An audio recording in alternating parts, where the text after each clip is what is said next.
Welcome back for another book talk video. I need to give you the Suspense Saturday video that should have been on Saturday, and not just last Saturday, but about 3 Saturdays ago. I went on a vacation, a YouTube hiatus. I put this video out much later than I originally intended by doing it for today, but I told Mike Thorn that I would review his book in June. It's the last day of June. Mike Thorn was kind enough to give me a free copy of the ebook in exchange for an honest review.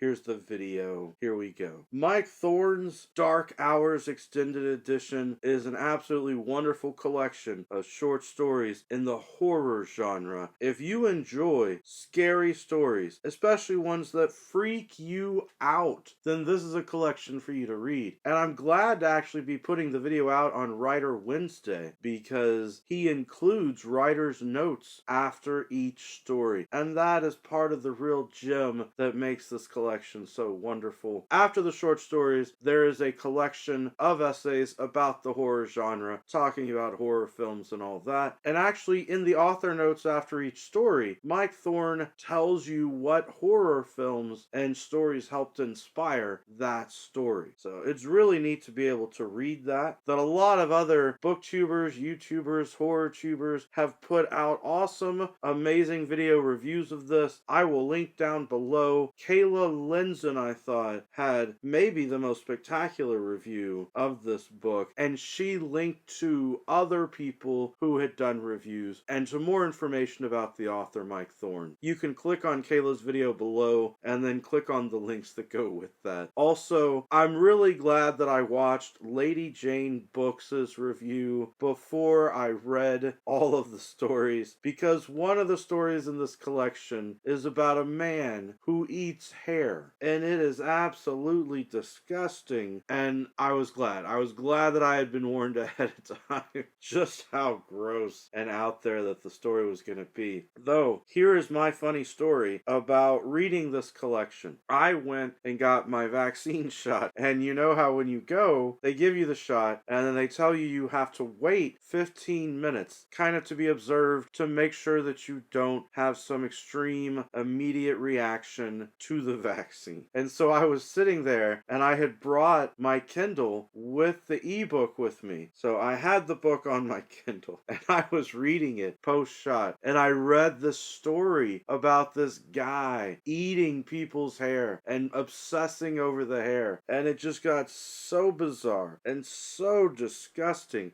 I was afraid I might throw up in my mouth or have some sort of physical reaction that would cause the doctors to think that they needed to keep me there longer than the 15 minutes. But I managed to breathe and make it through without any serious medical complications or too bad of physical reactions. But that is the kind of story that is in this book. There are also otherworldly, bizarre stories inspired by H.P. Lovecraft, the Cthulhu mythos. I always love a good tentacle monster in my stories, or bizarre little creatures. I think that Mike Thorn is an amazing storyteller, so that's why I'm saying I highly recommend this short story collection, along with the essays. Though I will admit, from an academic standpoint, I think the essays probably are not for everyone, because I'm the kind of nerd who enjoys reading essays about literature and pop culture. I've read a lot of the books in the Philosophy and series, the Harry Potter and philosophy, Legend of Zelda and philosophy, Buffy the Vampire Slayer and philosophy, Avengers and philosophy, Fight Club and philosophy, all of those wonderful books. But I know not everyone enjoys those, so I would recommend that if you're not the kind of person who enjoys essays, you should still get this collection and just read the short stories. You don't have to read the essays that are included at the back of the book. I wish Mike Thorn all the success in the world with his future publications. I think that this is great. Pick yourself up a copy today. It's easy to just download a digital version of the story. That's it for my book talk today. Every day is a good day for a book talk. Peace.